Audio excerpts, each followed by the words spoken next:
গতিকে বিৰোধী থানবান বিৰোধী শক্তিহীন আমি জিকিম। মোৰতো এনেকুৱা লাগে যে থাৰ্ড পজিশ্যনত যাব 20,000 ভোটত জিকিম। মইতো কওঁ থাউৰা আৰু মৰিয়নি 20,000 ভোটৰ ব্যৱধানত মিনিমাম জিকিম। আৰু ভৱানীপুৰ ডেফিনেটলি জিকিম, তামোলপুৰ আৰু গোসাইগাঁও ডেফিনেটলি জিকিম। 5টা জিকিম আৰু 5-0 হ'ব। মানে বিৰোধী 5 গ'ল দিম, বিৰোধীয়ে 0 গ'ল দিব। মানে বিৰোধী এগলো দিব নোৱাৰে, আমি গোটেইকেইটাই জিকিম। আজি অসমত যোৱা 5টা বছৰৰ চৰকাৰ বা অসমৰ যোৱা 4 মাহৰ চৰকাৰখনে যেনেকৈ ৰাইজৰ কাৰণে কাম কৰিছে, ডক্টৰ হিমন্ত বিশ্ব শৰ্মা ডাঙৰীয়াৰ নেতৃত্বত দুৰ্নীতিৰ বিৰুদ্ধে শূন্য সহনশীলতাৰ নীতি আপোনালোকে দেখা পাইছে।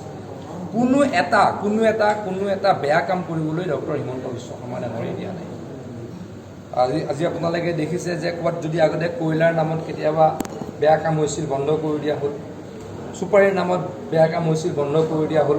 অফিচসমূহত যাতে দালালি নহ'ব সেইসমূহ নাইকিয়া কৰি দিয়া হ'ল। গতিকে প্ৰত্যেকটো বেয়া কামত ডক্টৰ হিমন্ত বিশ্ব শৰ্মা ডাঙৰীয়াই বন্ধ কৰিবলৈকে উদ্যত হৈছে, বন্ধ কৰিছে। আৰু ডেভেলপমেণ্টৰতো কথাই নাই। ডেভেলপমেণ্টত এনেকুৱা আগতে কেতিয়াও হোৱা নাছিলে যে একেদিনাই 50টা 60টা ষ্টেডিয়াম ঘোষণা হ'ব, একেদিনাই 1000 কিলোমিটাৰ মথাউৰিৰ ৰাস্তা পকা হ'ব, সেইটো আগতে কেতিয়াও নাছিলে। আজি অসমে কেতিয়াও যে অসম চৰকাৰৰ টকাৰে অসমৰ কোনোবা নদীক আমি বানপানীৰ লগত মোকাবিলা কৰিবলৈ ড্ৰেজিং কৰিম বুলি ভাবিবও পৰা নাছিলে। আমি এই ক্ষেত্ৰত বহুত অলৰেডি আগুৱাই গ'লোঁ।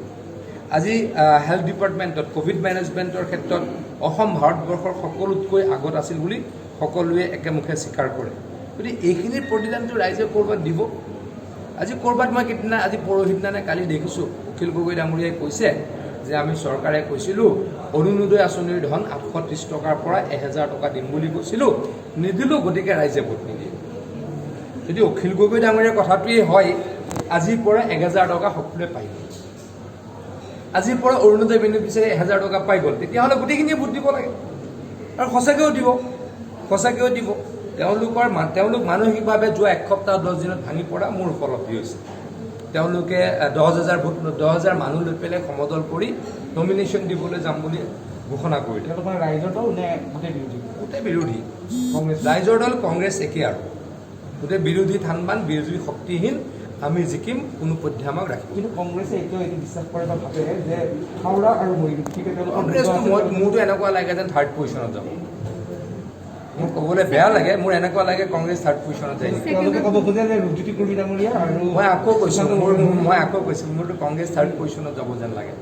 এইকেইদিনত আৰু গ'ল ভূপেন বৰা ডাঙৰীয়াই যে এনেকৈ চোলা খুলিলে, ভূপেন বৰা ডাঙৰীয়াই যাতে অসমীয়া মানুহৰ বিৰুদ্ধে গৈ চোলা খোলাৰ দুঃসাহস কৰিলে।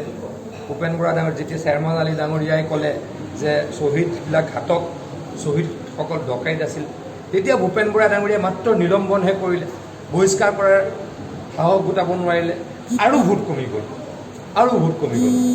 গতিকে মই ভাবোঁ কংগ্ৰেছ থাৰ্ড পজিশ্যনত থাকিব, অন্য কোনোবা দল ছেকেণ্ডত থাকিব, আৰু বহুত ওপৰত আমি থাকিম।